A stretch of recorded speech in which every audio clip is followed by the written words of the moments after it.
I was in my comfort zone. I was doing just enough to get by. I was working on a job. They paid me just enough to keep me from quitting, and I worked just hard enough to keep from getting fired. How many know people like that? Blink your eyes if you understand what I'm talking about. I was parked. I knew I could do more. But when my mama died, it took something out of me. When I went through a divorce, it took something out of me. When my best friend died, it took something out of me. I paused. And somebody said that life is like an onion. You have to peel it one layer at a time. And sometimes you cry. Life's gonna happen to you when you have a dream. You're gonna get slapped around. And don't take it personal. Don't ask, why did this have to happen to me? Why not you? Who would you suggest? You want to give us some names, some email addresses? And don't tell everybody. 80% don't care, and 20% glad it's you. It's called life. Suck it up and move on. Get over it.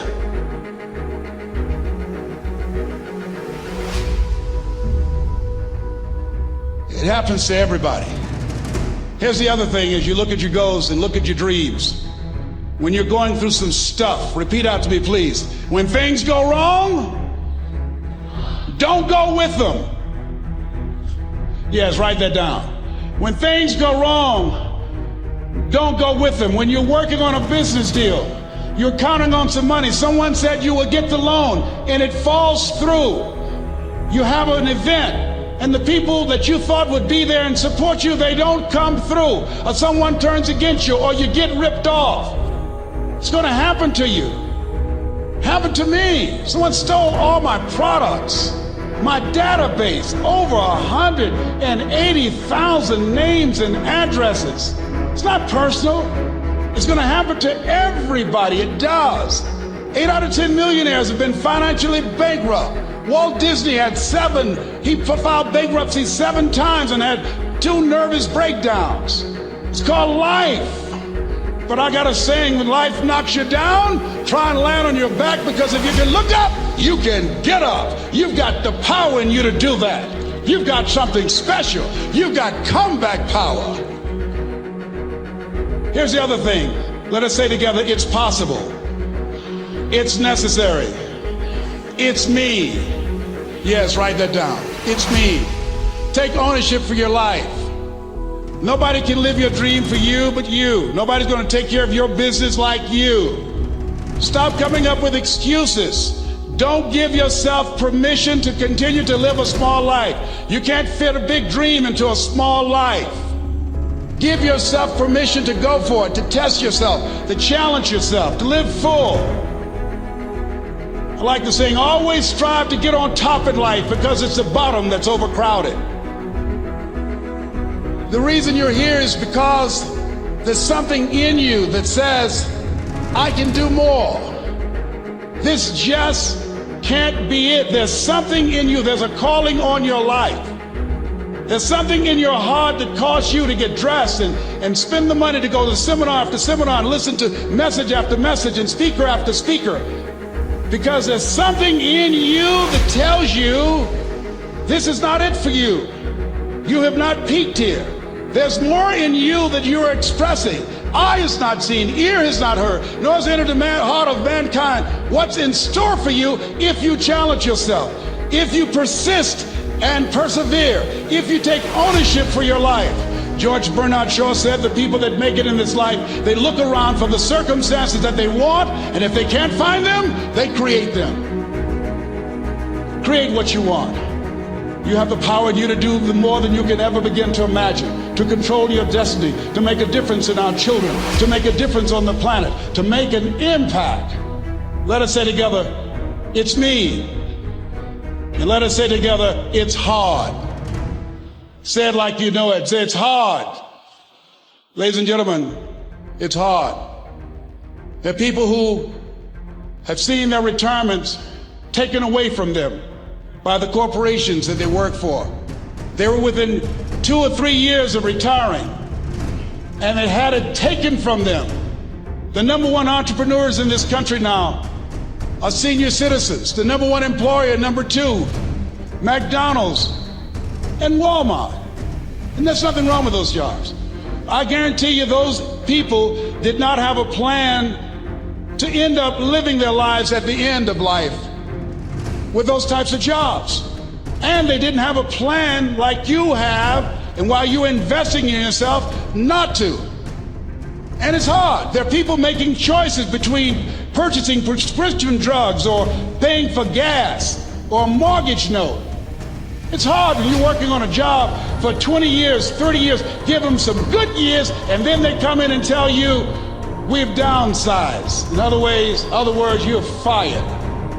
And then you have to start all over again. How many of you know it's hard? Raise your hands, please. It's hard. And it's not fair. One of the things I like about T. Harv is he talks about work and investing in yourself. It's not fair when people are going up against that kind of stuff to tell them just think positive and be enthusiastic and everything will work out all right. Ain't that kind of party. It's hard. Life will put some knots on your head. I bought my first home for my mother. I was rushing, didn't know what I was doing, and I bought a home that had a lien against it. And they called me, Mr. Brown, yes, there's a lien against your property. We need $55,000 if you're going to stay there. Wait a minute, sir. I just bought this home. The guy told me there were no liens against it. I'm not the one that owe you the money. You should have checked that out, Mr. Brown. Come on. I called my attorney. We followed up. Yes, Les, there's a lien against the property. But he told me there were no liens. He lied, obviously. Oh, my God.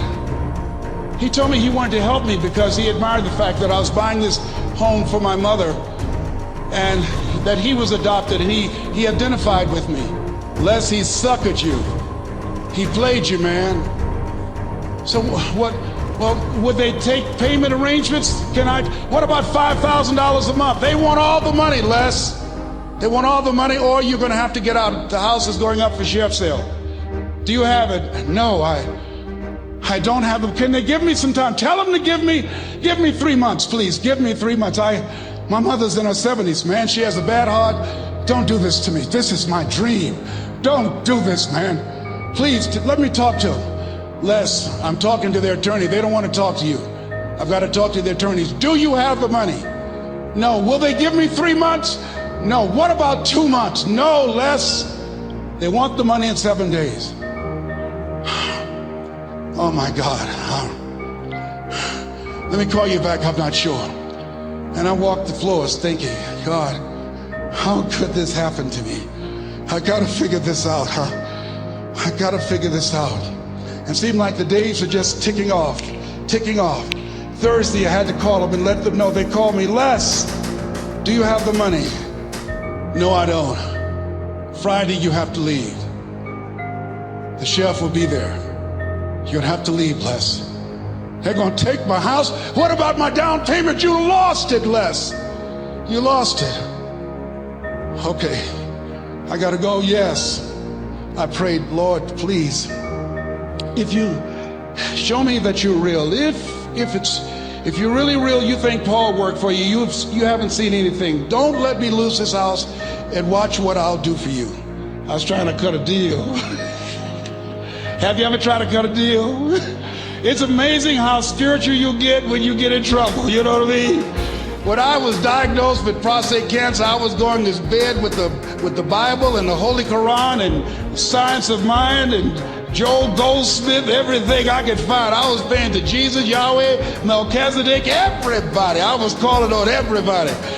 It's amazing. And here I was walking the floor 3 o'clock in the morning, and I had to go and wake my mother up. I got on my knees and I said, Mama, I said, I need you to wake up. She said, what's wrong, Leslie? I can hear you walking back and forth. I'm not asleep, son. I said, there's something I need to tell you. She said, your eyes are red. Why are your eyes red? Because I feel so stupid now. Why? we got to move tomorrow. Why, Leslie?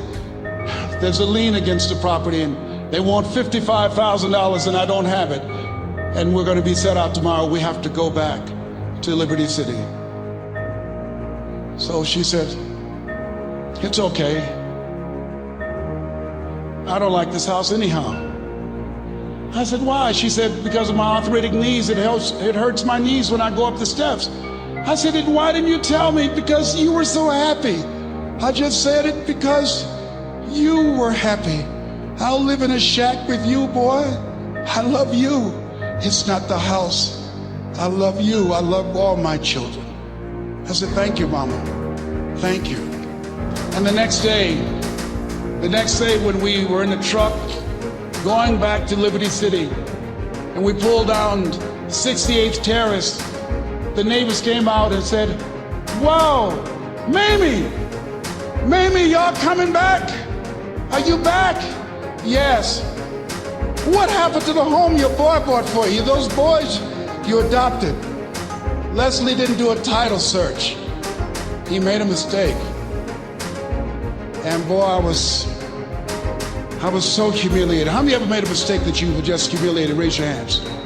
I was devastated. I was taking the furniture off the truck and my mother came and I was crying and she said, boy, I said, yes, ma'am.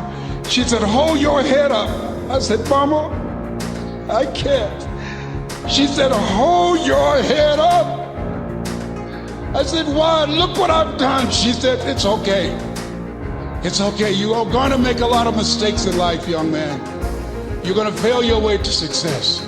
You have nothing to be ashamed of. Keep your head up and take that furniture back in the house. I said, yes, ma'am. And I learned something from that.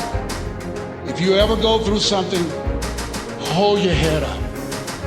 If you ever make a mistake, hold your head up. If you ever do something that everything goes wrong, life catch you on the blind side, hold your head up. It's not over. Goethe said, that which does not kill you will make you stronger.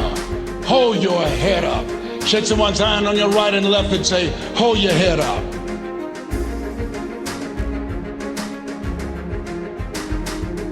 Here's something else, ladies and gentlemen. Repeat after me, please. You gotta be hungry. Everybody together, you gotta be hungry. I'll never forget Mr. Washington said, Mr. Brown, yes, sir. What do you want to do with your life, young man? I said, sir, I want to be a disc jockey. He said, Mr. Brown? I said, yes, sir. He said, you got to be hungry. I said, what do you mean by that? He said, people that are hungry are willing to do the things today others won't do in order to have the things tomorrow others won't have. People that are hungry are willing to invest in themselves. People that are hungry will go to seminars and workshops. People that are hungry are always searching, always seeking higher ground. So how do you want to make it? I said, I want to be a disc jockey. He says, good. Here's what to do. He said, I want you to read 10 to 15 pages of something positive every day. He said, you don't get in life what you want, you get in life what you are. You must program yourself to success. He said, I want you to listen to Earl Nightingale and Zig Ziglar. Listen, faith comes by hearing and hearing and hearing. He said, I want you to change your relationships. And I don't want you to ever lose your hunger. I said, what do you mean by that? He said, people that are hungry are unstoppable. People that are hungry are no matter what people. They make it happen no matter what.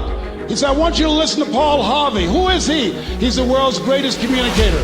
Success leaves clues, young man. Always listen and follow people who are doing what it is you want to do at the level you want to do it and learn from them. I told T. Hobb when we were standing by the stage, I said, hey man, I want to work more with you. I want you to coach me. I want to learn from you.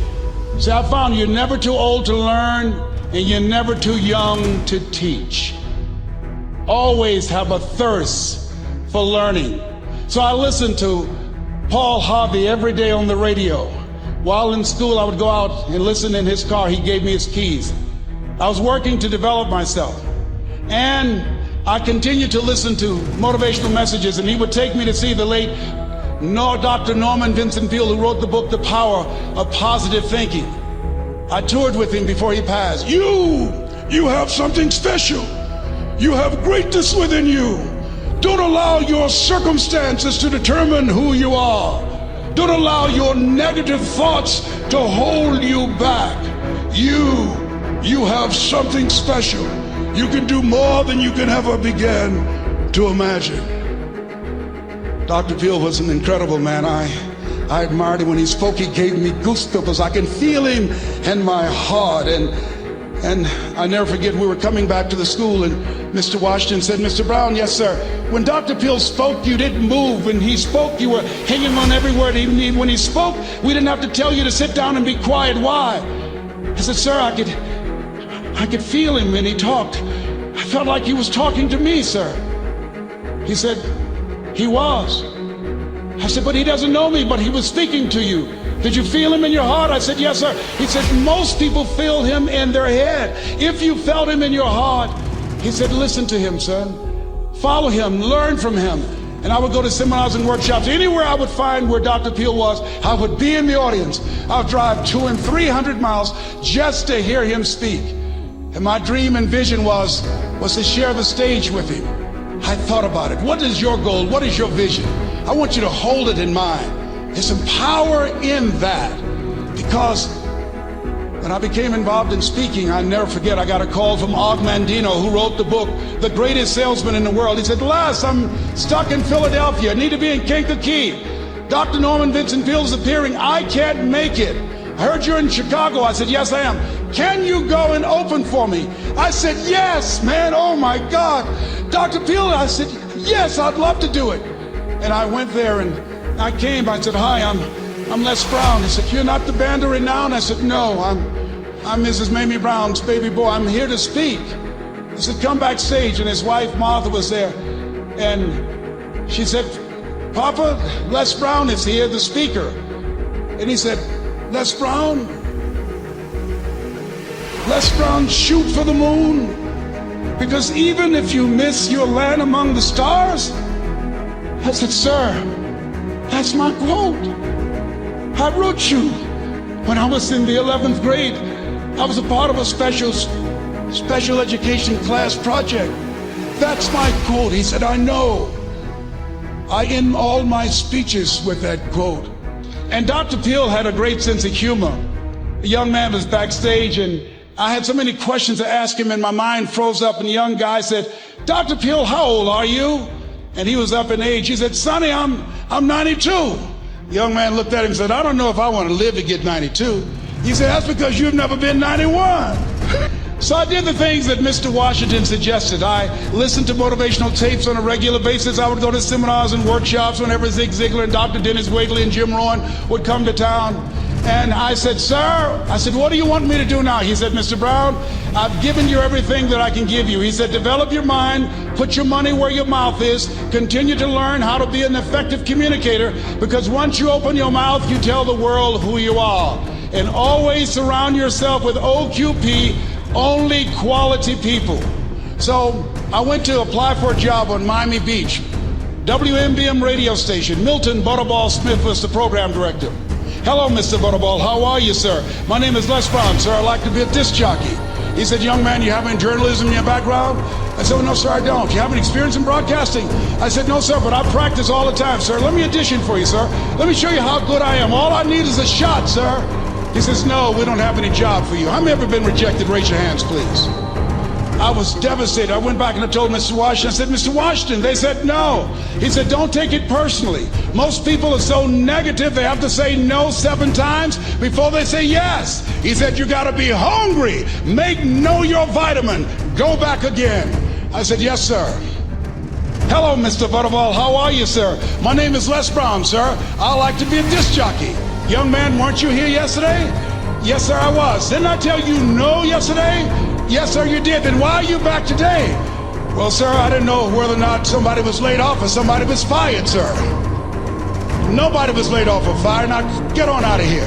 I came back the next day. Hello, Mr. Butterball. How are you, sir? My name is Les Brown, sir. I like to be a disc jockey. I know what your name is. Weren't you here the last 2 days? Yes, sir, I was. Didn't I tell you no the last 2 days? Yes, sir, you did. Why are you back? Well, sir, I didn't know whether or not someone got sick or someone died, sir. No one got sick or died. No one was laid off or fired. Now don't you come back here again. I came back the next day talking loud, looking happy like I was seeing him for the first time. I said, hello, Mr. Butterball, how are you? He looked at me with rage. He says, go get me some coffee. I said, yes, sir. My favorite book says the greatest among you will be your servant. How many of you are serious about your goals and dreams? Raise your hands. Very good. Write this down. Provide more service than you get paid for. Provide more service than you get paid for. I go to a lot of seminars and workshops. And one of the things I know about T. Harv Eckert, when I was sitting in the class with Robert Ruppel and all of the other presenters, they hold themselves to high standards and they provide more information than anybody else in the industry, bar none. They hold nothing back because their commitment is for your success. And when you hold yourself to high standards, write this down, impact drives income. That's why you're here. Because the training, the seminars, been making a difference in your life. If they did not have impact, 200 or 300 people would be here, if that amount. Impact drives income. So I became the errand boy for the disc jockeys. I would go get their lunch and their dinner, and I would bring it to them in the control room, and I'd watch them working the control boards, knowing my time will come. Write this down. I expect to reach my goal. Yes, you want to operate with a spirit of expectation. I expect to reach my goal. So I started preparing for the next position. Never forget one quote that I heard. As you look at your life, look at your goals and dreams. It's better to be prepared for an opportunity and not have one than to have an opportunity and not be prepared. If you expect to reach your goal, prepare yourself now. And so then pretty soon, the guys at the station, they begin to take a liking to me. Write this down. Build relationships. As you're aware, people deal with people that they know, like, and trust. And so they would say, Leslie, yes, sir. Come here, yes. Come outside. Who did this? Oh, your car? Yes. Who cleaned my car? I did, sir. I would wax their cars on the weekend, inside and out. How much do you charge? Oh, nothing, sir. I just sworn to help out. I was providing more service than I got paid for. I was building relationships. They said, whoa, look here. Donna Ross and the Supremes are coming to town.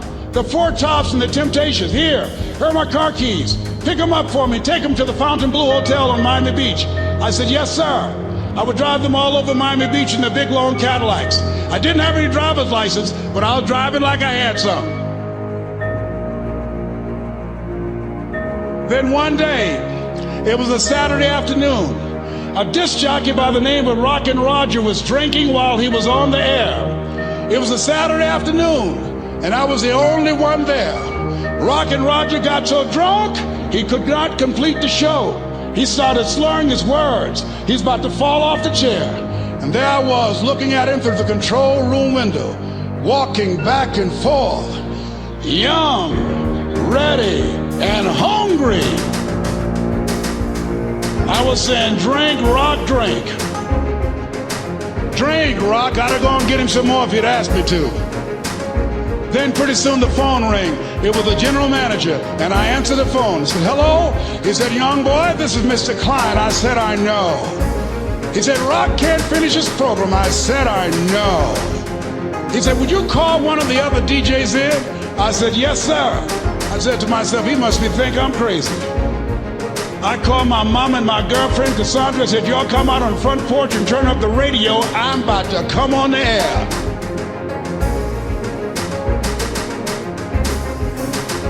I waited for about 20 minutes, and I called him back.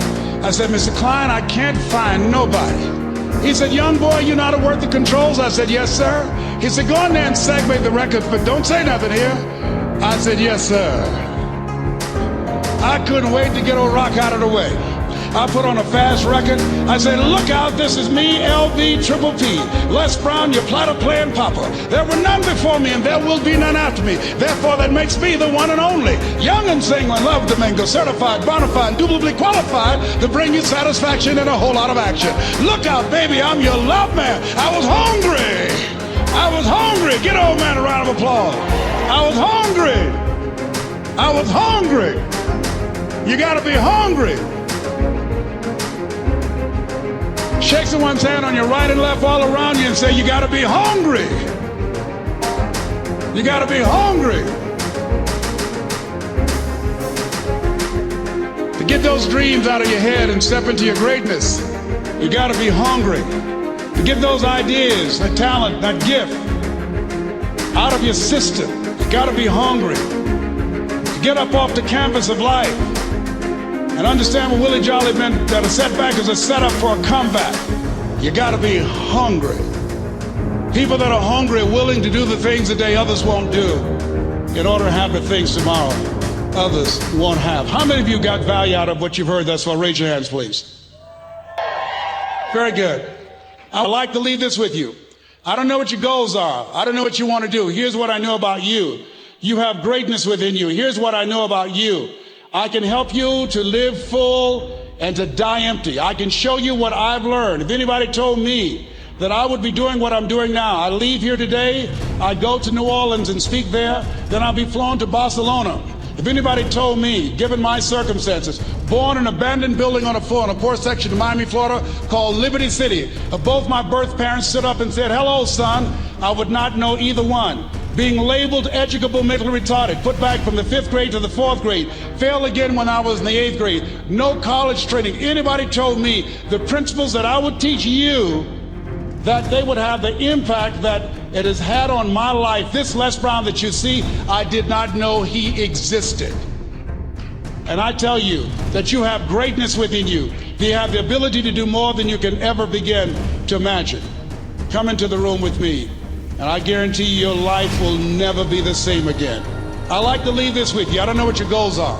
Mine is to find a cure to autism. Mine is to find a cure to breast cancer and to prostate cancer. Mine is to work with our youth and to reduce the recidivism rate in our prisons and help young people learn how to become an asset to our society rather than a liability. Mine is to train speakers to become great communicators, to speak from their heart, not their heads, and teach them how to impact and create a new conversation so people can see the possibilities of life and overcome the possibility blindness that held me hostage for 14 years.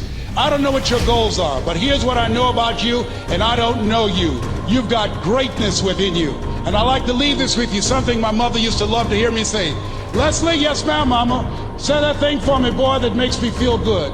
I dedicate this to you, to the greatness in you, and to the dream that you showed up on the planet to produce. And it's simply this. If you want a thing bad enough to go out and fight for it, to work day and night for it, to give up your time, your peace, and your sleep for it. If all that you dream and scheme is about it, and life seems useless and worthless without it, and if you gladly sweat for it and fret for it and plan for it, and lose all your terror of the opposition for it, and if you simply go after that thing that you want with all of your capacity, strength and sagacity, faith, hope, and confidence, and stern pertinacity,